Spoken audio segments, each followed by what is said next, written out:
So we'll talk a little bit about how to use generative AI, what that is, what's Microsoft's Copilot functionality. If you're going to use AI, how to think about the security aspect of it, and some resources that you can use to learn more about AI.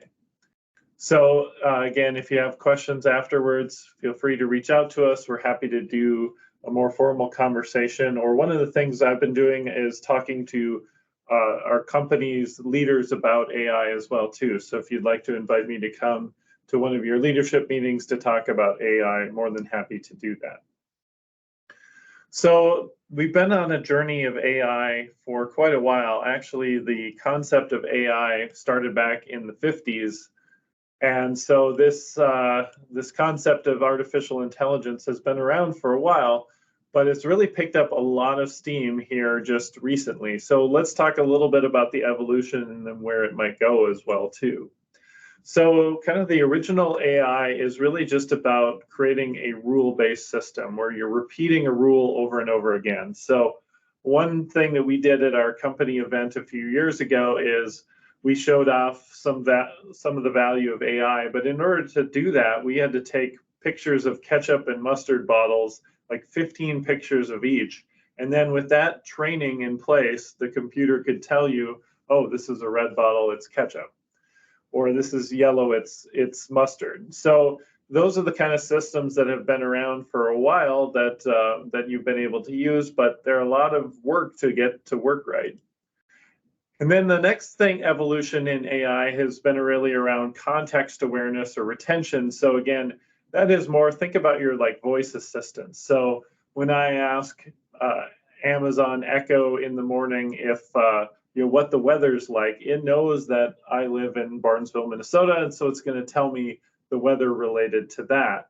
Or if I say, give me the baseball score, it probably knows that I'm a Minnesota Twins fan, so it's going to tell me the Minnesota Twins score. So that is allowed systems to get a little bit more personalized because they understand that context. And then the next evolution has been really this domain-specific expertise. So if you've heard of like Google's AlphaGo or IBM Watson's chess playing solution. So what this is programming a model to be very, very good at one particular thing. And so you've seen that over the past few years, and that's an example of AI. But what's really changed here now is we've kind of flipped over to the point where you're starting to see some reasoning machines. You're starting to be able to mimic human capacity for thinking to come up with complex concepts, creative ideas. And that's really what's come out with this new generative AI model. It's interesting. I've been listening to a lot of podcasts about AI. They said in the past, the AI comparable capability to an animal brain has been more like a honeybee, but with this generative AI, it's now roughly the brain equivalent of a squirrel. So for whatever that's worth, but it's interesting to see how far it's come now and what capability it now has with this generative AI. So you can think about all of these advancements as artificial narrow intelligence, again, which will make sense in a second when I talk about artificial general intelligence. So when you think about artificial general intelligence, that is more the next evolution that we're going to see, where AI gets to be about as intelligent as a human in terms of being able to understand, learn, and adapt. And so that is that's in the future. And then even beyond that would be super intelligence, where AI has greater intelligence than humans. And that's when you should be worried about what that means and what the ethics are and all of those things. So you're starting to hear more and more about conversations about AI ethics, which is a bit of a concern today, but I think has even more concerns as the power of AI gets to be similar to the human brain and even surpassing it at some point. But let's jump back into what's going on today and what's reality. So today's AI reality, and I kind of put the AI functions in three different groupings. So the first is pattern matching. This is the model training and generative AI component of it. And where we've been is it took a lot of effort to be able to train a model, but now with ChatGPT and OpenAI, this new Bing kind of capability, these models have created this content generation explosion where it is now very easy to get good information from AI, and that's what we want to talk a little further about today, about how you can take advantage of it. But there's big things coming on the physical control side. So many of you maybe have some robots that you use today or some Internet of Things devices, but the advancement in humanoid robots and full self-driving is going to make a big change for the manufacturing space in the future. Just think about if you've got common tasks that are being performed today, how those can be done by a robot in the future. And then just think of the transportation cost savings that are going to come when we are able to really drive trucks autonomously from point A to point B. That's going to be a significant change in the world and the costs that you have in your environment today. And then another thing that probably doesn't get talked about as much is communications. So we've gone from a lot of stuff happening on the phone to now the Zoom and Teams experience where you can have a really compelling conversation with someone over a video conference, but that's even going to get further enhanced with mixed and augmented reality. So, or the metaverse, you're going to feel like you're in the same room as other people. And so that's going to have a big impact, I think, on travel and kind of building relationships when that is able to get put in place. And that's not very far off either. So all of these things I talked about are things that you should be expecting to see more and more of in the next 5 to 10 years. So let's talk about generative AI, or what is a large language model. So if you've heard LLM or large language model, generative AI, ChatGPT, this is all the same kind of thing that I'm trying to talk about. So it's basically a model that can read in all the content from the internet and other sources and can intelligently process through it. So by training the model, basically what OpenAI has done is put a model and said, go look at everything on the internet and learn it all, digest it all, be able to process it all. That's why it's called a large language model, because it's looking at a large amount of data. So what it does then is it can provide answers back in more of a natural language processing. So it understands what you're trying to say. It can do it across multiple languages. You want to say, give me an answer in Spanish, it will give you an answer in Spanish. And it can create a conversational response to the point where you can actually have a conversation with it, and you can continue to modify what the output is going to be by tweaking the question that you ask or the prompt that you give the model. And the cool thing about it is it can keep learning too. It keeps getting better. So in the early days of when it first released, there was a question you could ask. You could say, if my sister was half my age when I was 6, how old is she now that I'm 60? And in the beginning, it would answer 30, but it actually has learned now that the answer is 57. So even if there are things that don't work quite right in there today, it will continue to learn and continue to get better. So now let's talk about like what AI engines are out there and what should you use. So there are a few different options that are out there. So ChatGPT is probably the one that's gotten the most press because that's what released from OpenAI and really captured a lot of the public's attention. Bing, and then Google's got an AI engine as well called Bard. So my personal recommendation, what I think you should consider, is using Bing. Bing is the best tool because it has the latest model. It's powered by the GPT-4 model, which is the latest version that's available on ChatGPT. But if you go to ChatGPT, you pay $20 a month for that option.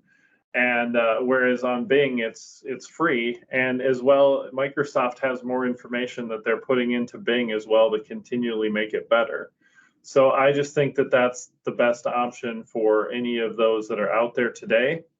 And some of the cool things about Bing is you can use it in a couple different ways. So you can use there's 3 different styles. You can do a more creative style where you say, hey, Bing, write me, I did this for an internal group that we were doing a graduation for our solution architects. So I said, write me a 3-minute speech about what to say at a solution architect cohort graduation. And I put it in the more creative mode, and it actually did pretty well.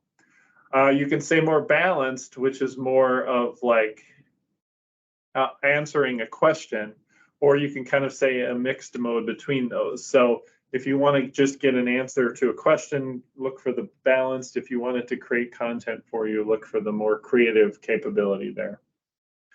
But the best way to take advantage of these models is to understand the value of what's called the prompt. So I was listening to I think it was a Freakonomics podcast about a prompt engineer, which is a new title or a new job that you can have out there. And the idea behind a prompt engineer is someone who can write the right question into the search box that's going to generate the best return or the best response from the engine. So that's what you're doing when you're prompting the engine. So when you're prompting it, you can ask it questions like, what is the output that you want? Write me a paragraph about this. Write this in code. Provide me a summary. Like I said, write me a 3-minute speech about what to do for this graduation. Another thing you can do is explain it to me like I'm 5. Like if I had to ask something about motorcycles, of which I know nothing about it, I might say, explain this to me as if I'm 5. And then you want to give it context as well too. So what is the background information that is related to this? So I am doing a speech for a graduation for an internal team at a software consulting company. These are all things you can tell it to keep in mind so that it will frame it up in that way. You can also say ignore or include something. When I was writing a speech for talking about the history of manned flight, I asked it to include things like hot air balloons, and so it added that to the background as well. And another thing you can do with it is to challenge it. You can have it ask you interview questions, or say, tell me what you think of my answer to this. So like when I use it to generate content, I generally work on some idea on my own, put that together, and then I'll go ask Bing to see what would you have put together, and then I try to kind of weave the two things together. Some people just start with what Bing generates and then go from there. But either of those ways is going to make your presentation or whatever you're trying to do easier than it was before. And then I've written up something that I'm sharing with clients as well too. So a guide to prompting, so I can put that out there. If anyone's interested in that, I will send that over to you as well too. Just something you can share around explaining how prompts work. So Microsoft is making a huge investment in AI across all of its applications. So across Microsoft Dynamics, but as well as within the Microsoft 365 or productivity framework. So you'll see a lot more capability coming out here in the future. Some of the things that are already in preview are the ability to, in Outlook, capture functional summaries of what happened in a meeting. The ability to create email is already available as well too. In PowerPoint, you have the ability to convert a Word document to PowerPoint right away, and it'll actually put in images and make the color match the sentiment of what you're trying to do. Word, it allows you to summarize long text into smaller tidbits that you want to be able to share with someone. It'll even write a first draft for you. If you've got a 5-page paper to write about something, you can just ask Bing to be able to write a 5-page paper and see where it takes you. Teams, I think, is where you're going to see a lot of value as well. So if you're unable to make a meeting, it can summarize the meeting. If you were late or weren't able to make it, you can follow a meeting that you can attend. It will summarize the action items at the end of the meeting. Those are all really cool things. In OneNote, one of the things I'm looking forward to is when I'm in a meeting with a client, I'll be just taking notes throughout the meeting, and sometimes they're very disorganized and I have to spend a bunch of time reorganizing that. I can just have the Microsoft Copilot be able to summarize everything that was in that meeting. So that's going to be a huge time saver for me as well too. So these are the kind of practical things that are going to be able to save you time and energy as they release here in the very near future. I think there's a ton of power for AI for customer service. So Scott showed a little bit in the intro session about how virtual agents work, but these virtual agents or bots, I think, have a huge opportunity to be much better than they are today and to actually allow you to get better answers to questions that are out there that your customers have. So I don't know why you would have customers wait on hold these days for anything. I've recently been through phone provider transitions, and I can tell you that the experience is not wonderful today. If I could go and interact with a bot who could answer a lot of my questions and take me through the process without having to involve a customer service agent, just think of the money that that would save some of these phone providers as well too. So today, bots had been limited to just what companies provide as an answer to a question. So if you ask it a question, if the answer is in the database, it will respond. But if it isn't, it won't, or it won't know what to do. But with generative AI now, you can look at all of the internet for potential answers to those questions. So I think there's going to be a huge benefit in the customer service side of it as well too. You'll be able to understand sentiment of what your customers are thinking as you respond to them. And so the interaction that you have with your customers is going to be just take a ton of, there's going to be a ton of value that comes from what we're doing within AI there as well. Now, one of the questions you may be asking is like, how do I secure this, or how is this going to work? So let's talk about a couple different angles. So the first is identity and access.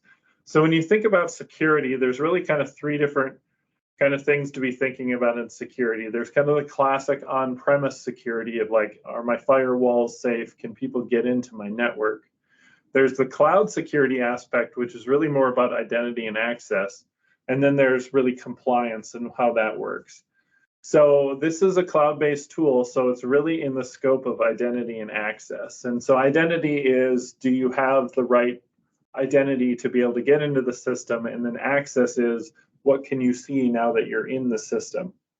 So authentication versus authorization.